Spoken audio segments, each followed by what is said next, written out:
Wait, you're Latino German? Man, you must be internally conflicted as fuck. A Latino German. Oh my god, what is your name? Is it Juan Carlos Günther? Dietrich. Oh, Dietrich. And do you identify more with your Latino side or your German side? The way you're talking tells me German for sure. But yeah, the German thing, yeah. Have you been to Germany? What do you think about it? Do you like your heritage? I enjoyed it when I was younger. I don't know how I would now, but... The lack of emotion you're displaying right now is so beautifully German. And I'm so turned on right now, yeah. There's not a 0 ounce of Latino-ness left in you. And it's amazing. The Germans really took over and it eliminated and eradicated every single... It's crazy, yeah. Are you an engineer too? What do you do for a living? Well, I work at In-N-Out, so... There is a Latino. Okay, so there we have it, there we have it. How funny would it be if you like, not bad, yeah, I like Germany and I work as a salsa instructor. You know? Do you guys tell your kids you love them? Of course. Like saying, I love you? Yeah. Damn, that's crazy, dude. Fuck. What about your German parents? Never. That was so real. I love it. Oh my god. No, my mom, I know she loves me. We just don't say I love you. In saying it, I would tell my mom. I've never said I love you to my mom either. Like it's just like it's something we don't say because it's like this weird thing. I feel like a weasel if I say it. And also, I truly think if I told my mom I loved you, I think she'd be like, Mario, I think we should just be friends. You know? I'm just afraid that's gonna happen, man. Because also saying it in German is so different. Saying I love you, ich liebe dich in German, it holds so much more weight than in America. Because in America, dude, like I had like girls at Coachella tell me they love me because I gave them a cigarette. You know what I'm saying? I think you can only say I love you in Germany when Germany just won the World Cup.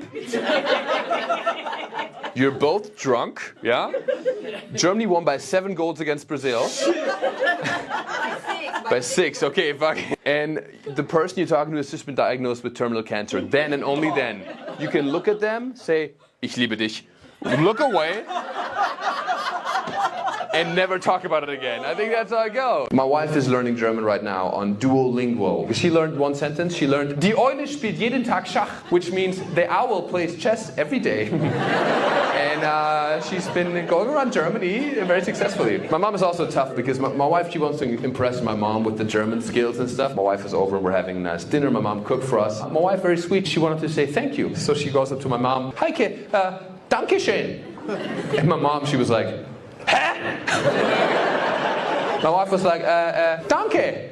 Hä? So I told my mom, I was like, hey mom, she's saying danke schön. My mom was like, oh, yeah. And she left. And she left. Dutch is objectively crazier than German, but you guys are not considered the scary ones because you had a better history. But still, I mean, it is like Prinsengracht. It's crazy. If you guys had an evil dictator, you guys would be fucked, man. People would...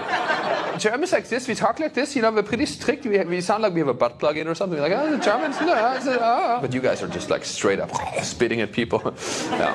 That's the thing. People always say German's such a scary language, but that's just because we have Hitler. Dude, if Germany didn't have Hitler, we'd be such a cute country. Any country with Hitler would be scary. A Dutch Hitler, we will invade you, but first get out of the bike lane. Clink, clink.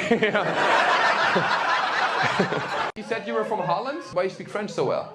The Dutch. Oh, the Dutch. Dutch people also, we think, oh, they're also educated. Dude, I've seen trailer park Dutch people. It's not looking good. You won't know what hardstyle is. Hardstyle is like this music that is like seizure music from Holland. It's just like... It's so fast and they're all like dancing like this. And there's a bunch of people from Holland. They all live in a trailer park. They have olive mullets, wife beaters, and they're just like, gezellig jong. And then they're just all like, you know, drink beers and stuff. And that's like the white trash of Holland. They're the Florida of Europe, by the way, and everybody knows it. We know it. But you're an educated Dutch person, I see. Okay, so you speak French. Okay, very good. Who voted for Trump here? You should be embarrassed. Yeah. Fuck, I divided the room. Oh my God. But this worked a little bit better in Florida, I'll say that. A little bit more united in Florida, I'd say that, yeah. Dude, it's so funny, true story. I did this in Florida. I asked people, just, you know, I do this sometimes. I was like, hey, who voted for Trump? He was right after the election. Not only did they start cheering, dude, I got a full USA chant. Listen, this feels like a rally. Unbelievable. Listen, I disagree with the notion. I think it's a little too extreme, but also, that shit feels powerful, dude. I was on stage, I was like, don't do this to me as a German, you know? I felt a little triggered, you know? It was triggering. I was this close to doing a perfect Hitler Roman salute twice. Dude, I almost gave my heart out to them, dude. It was crazy. I almost became a little bit autistic for a second, yeah? Stella Artois. They still have no German beer in this place. It's yours? Oh, you say Artois? Shut the fuck up. You say Artois? No, you don't say. How do you say the beer? Really? What the fuck is wrong with y'all? But you cannot pronounce Volkswagen properly. But then the fucking French words you pronounce correctly? Dude, that pisses me off. That's crazy. For me, when I first came here, I always ordered a croissant. And then the barista looked at me, he was like, ugh. I was like, what do you mean, ugh? It's a croissant, that's how you say it. I grew up speaking French, you know? So now when I try to be more American now when I go to the coffee place, I'm like, howdy y'all. Could I please get one of them gay bagels? Yeehaw! Yeah? Who's Argentinian here? There's way too many Argentinians at my show, I can't believe it. It's suspicious when there's that many Argentinians. Where are you from in Argentina? Buenos Aires. Buenos Aires. Ah, he said that with passion. When I was young, I used to play basketball, and there was a place called Villa Ballester, which was a neighborhood. The funny part, when we played against that team, we were all tall, blonde, superior, I know. Yeah. All blonde superior. I know, I get it. You lost against a guy named Alejandro Himmler. Was his... They play like Blitzkrieg, yeah, I get it. No, but my wife, I was very nervous when I started dating her. I was like, Mario, you're dating a Jewish girl, you can't fuck it up. So I learned everything about Judaism, okay? I learned about the language, I learned about the holidays, I learned about how to run Hollywood, okay? I learned everything. I even learned some Hebrew to impress her. You know, I was like, hey, shalom aleichem. And no joke, my wife looked at me and she was like, oh my God, I didn't know you speak Spanish. She's not very practicing Jew, you know. And here's the fucked up thing, even though she's not very practicing, she always uses my German guilt against me when she needs it, and it's really fucked up. I had a dinner reservation with her a couple weeks ago, and I was like, hey baby, we need to leave at 7 p.m. on the dot. Yeah? And I'm in the car ready, waiting at 6:55, like a good German. My wife shows up to the car 25 minutes late. You know how much work I can get done in 25 minutes as a German? Dude, in 25 minutes we can score 8 goals against Brazil, okay? So sorry. Dude, I'm never coming back. The manager will, he's Brazilian. I talked to him earlier. I'm never coming back to this club. And then I got a little mad at her. I looked at her. I was like, hey, baby, what the fuck, yeah? I've been waiting here inefficiently for 25 minutes. Nine. And then she uses my German guilt against me. Okay? She then acts all scared and hurt. Yeah. She looks at me with her big blue Jewish eyes. And she was like, hey, baby, you know, you're giving me a lot of Nazi energy right now.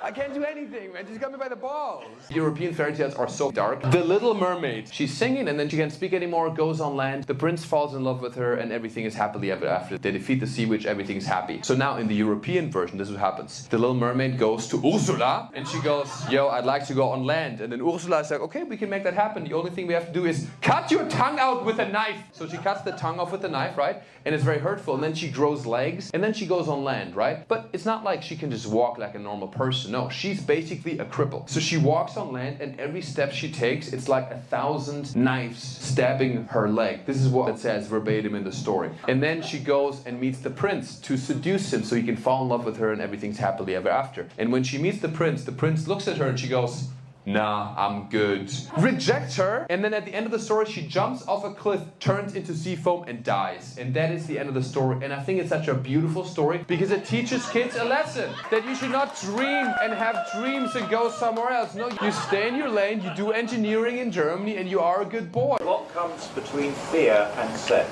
Between fear and sex? Probably me. Because when this guy yelled at me, I came a little bit, you know? The answer's for You fucking fuck, yeah. I'm gonna explain this joke. So this is what German humor is at its finest, you know what I'm saying? It's like what comes between fear, which means the number 4, and sex, which means sex. It's the number 5, yeah? Alright, sir, this is such a bad joke. I'm gonna steal it, make a reel about it, and it's probably gonna get 5 million views, and I'm gonna hate my life, but I'm gonna credit you. Are you British? Yes. What's your work? Retarded. Retarded? Sorry. I literally heard that. I'm so sorry. Can you say that word here? I'm so sorry. Oh, thank God I'm not in Portland. Jesus. How does your family feel about your Jewish wife? My mom is complaining about her, not because she's Jewish though, but because she doesn't put the glasses into the dishwasher right away when she's done. That's true. My wife, she's also trying to learn more German right now. She's learning German on Duolingo, which... That is the funniest shit ever, dude. The shit she learns is so useless. The other day I heard her do Duolingo and she was like, Mari, I learned something. What do you learn? She looked at me, she was like, Die Eule spielt jeden Tag Schach. That's what you learned? My mom is so funny, because my mom is just very blunt and very honest, as you may have noticed by now. And my wife was learning some German. She's trying her best, you know, and she was like, after we got dinner, she looked at my mom, she was like, oh, danke. My mom goes,